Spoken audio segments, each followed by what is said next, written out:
start out first on a sad note. I must announce the death of Frank Stochosky, my nephew. His oldest sister, Sister Rita Rose, is sitting here in the front. His son is right behind. His funeral will be next Saturday morning at 11 a.m. at Queen of Peace Catholic Church in Gresham. Now, let's get on to the good news. About middle of August, or a little earlier, I had occasion to call the American Battles Monument Commission to get a location of my brother's grave. And the lady there was very helpful. In about a couple of minutes, she gave me all the information right down to the row number and the grave number. And then she said, I see your brother received 2 awards. The Purple Heart, which is there, and the Silver Star. And I said, Silver Star? I know nothing about that. How can I find out more? And so she turned me over to another commission, and not being able to see well enough to use a computer anymore, I enlisted the aid of my wife, who gets a little grumpy at times. She got very grumpy in that issue, and so I said, hey, wait a minute, I know Senator Wyden. I'll call his office. And I did, and they connected me with Evan, and he said, we'll help you. He said, something we enjoy doing. So with that, I'll turn it over to Senator Wyden. Thank you, Bob, and thank you for contacting me.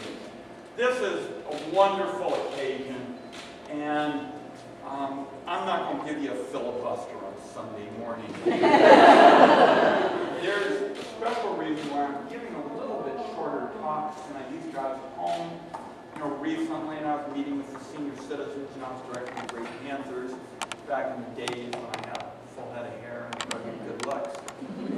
And we were talking about all the health issues, and when I was done talking, I was running out. And they said, Ron, that's such a great talk.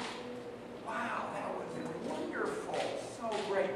We want to get all your remarks in the press. It was so great. Now, I knew I hadn't said anything big shit. So they were being so nice. I said, folks, maybe the press will write up what I have to say someday. They'll write up my remarks posthumously. And a really sweet senior jumps right up and says, oh boy, Ron, I hope that's really, really soon. So I'm giving a short talk, but I think it's fair to say that we all understand that next month is Veterans Day. But in our state, in Oregon, what we try to say is every single day in Oregon is Veterans Day. Every day in this state is when we really look at how we can possibly reach out and be supportive of our veterans. And that's especially important when we're talking about those who have made the ultimate sacrifices, such as William Stochosky. Member of the greatest generation, by the way, and I'll tell you a little bit later why I'm especially partial to them. William, for those of you that don't know all the details, joined the Army in 1941. He served as a medic in the 40th Infantry Division out of California, and that was one of the first divisions to head overseas in 1942. And the 40th was known as the Sunshine Division, and it was actually a sister division of our own 41st Infantry Division, which was known as the Sunset Division. As my children would say, get it, Dad? William ultimately gave his life in 1945 for the cause of freedom, which is why we're so honored when someone wears the uniform in the United States. It's about freedom. It's always been about freedom. People often come to the Capitol and they say, we're glad to come to your office, Ron. I say, the office belongs to you. And it's here because people like William fought for our freedom. And he fought to retake Luzon, the Luzon Island, of course, in the Philippines from the Japanese. Now, as Bob, and let's give Bob a big round of applause.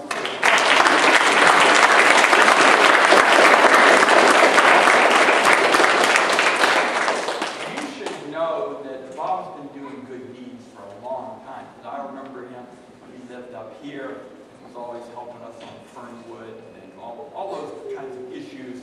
I think it would be fair to say you were stopping those strip malls and kind of strip joints, and that was all taking place in East County. So Bob's got a really incredible record in East County of doing good deeds. And as Bob indicated, there was a family friend visiting William's grave in the Manila American Military Ceremony. And the headstone said, Purple Heart and Silver Star. And as Bob indicated, a lot of awareness about the Purple Heart. But after 69 years, that's a fairly good stretch of time, the Silver Star was a pretty big surprise to everybody. So suffice it to say, when Bob got in touch with Evan, and give Evan a round of applause, he is a veteran himself.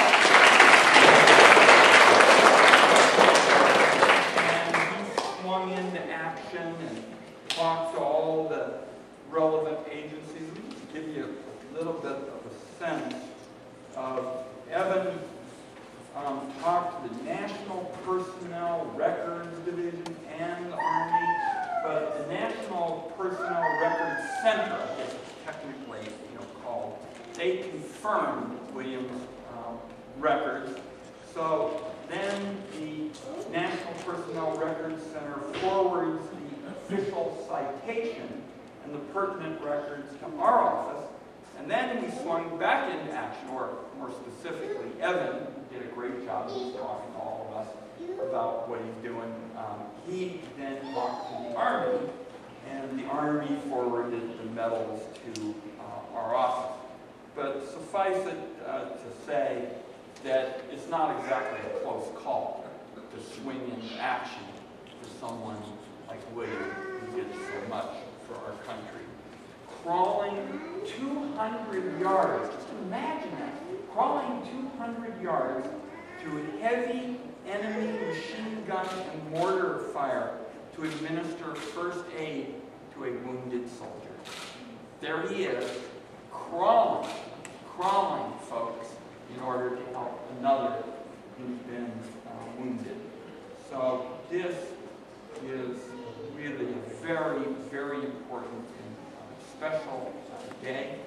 And there's kind of a little bit of a process that, according to the people at all these centers and the like, I like to just stand up and say, wow, what William did was incredible, and we've got to take the time now to honor him, but there's kind of a little bit of a process, so bear with us just for a moment. And Bob, we want to present the medals so that you'll accept them. These are medals, folks, on behalf of grateful Oregonians, a grateful nation, and suffice it to say, as one of Oregon's United States senators, 69 years is a long, long time to wait. But, friends, it is never, ever too late to remember those who are our heroes and made the ultimate sacrifice. So now, let me present Bob with the Silver Star, while Evan Hessel, as I indicated, he's an Army combat veteran, reads out the citations. We're going to have a little bit of a process here. Bob, on behalf of a grateful country. Thank you. Thank you. And you have to be patient, because we've got a lot more to do. Okay. He's a pretty amazing guy. You know, this has been I'm trying to hang in there. I'm just glad you called us. I'm just glad you called us. Okay, Evan, you got a little bit of a process that you got to do here. Headquarters, 40th Infantry Division, dated 1 March 1945. General Orders number 25.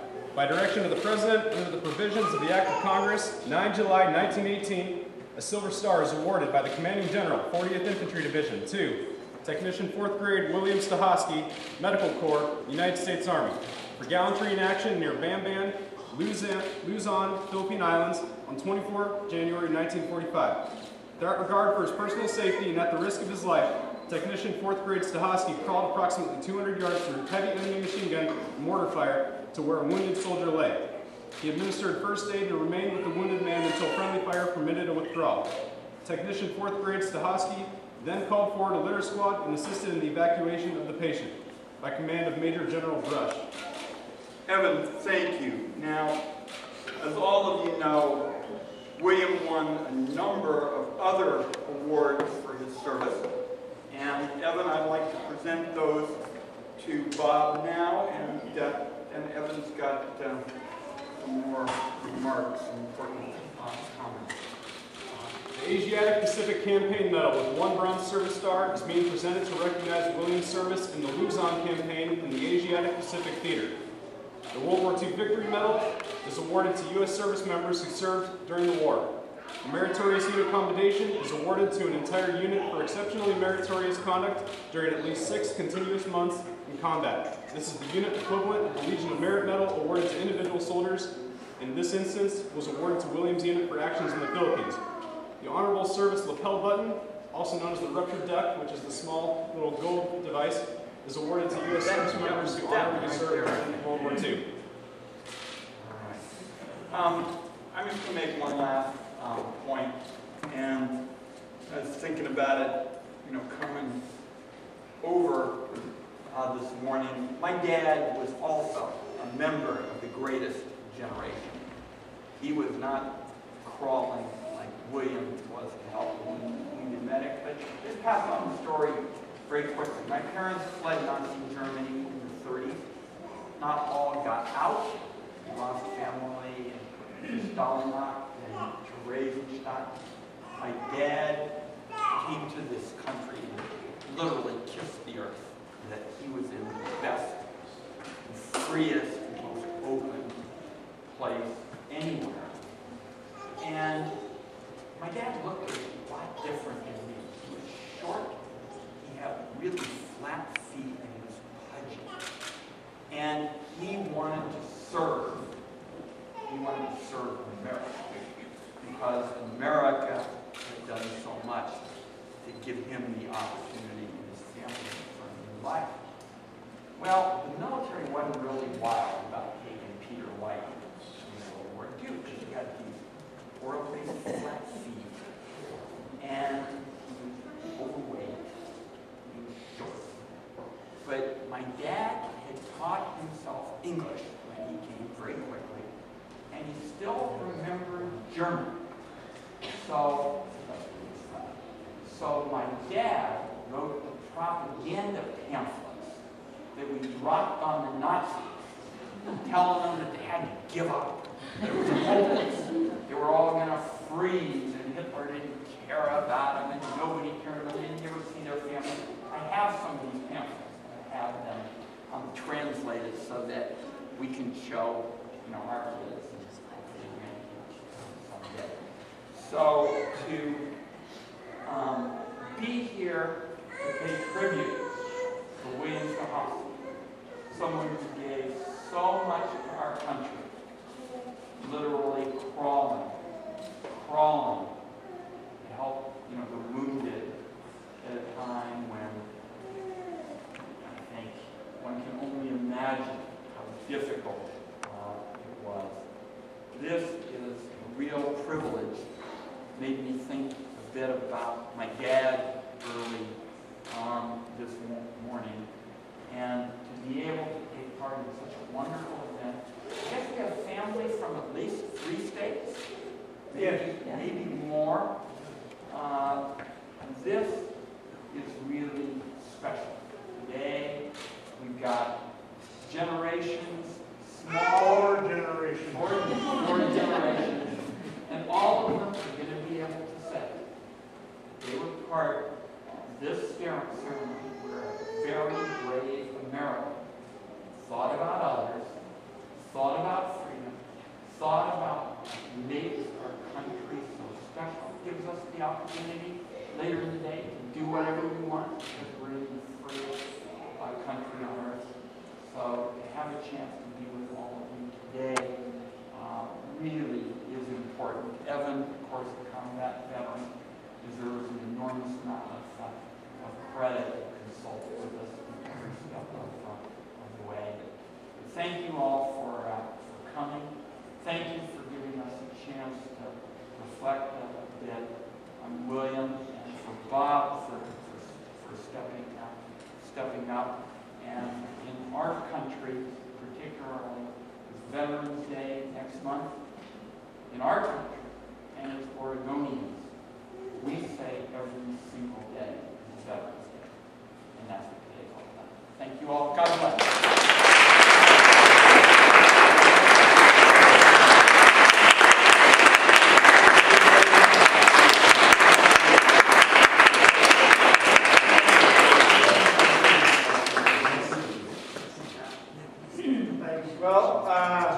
There's a couple more points I'd like to make that didn't come out. One was that, and I say this because I know that many of our generations kind of think that it's really a bad thing to be in the military and that sort of thing because they harm others. My brother Bill, after he finished his basic training at Camp Roberts, determined that he could not kill anyone. So he was given the option to come home as a conscientious objector or to go to war as a medic. And he chose that. So you youngsters that are here, just remember that. There are many ways to serve your country, and you should avail yourself of those opportunities. Well said. Again, thank you. Well said. Thank you.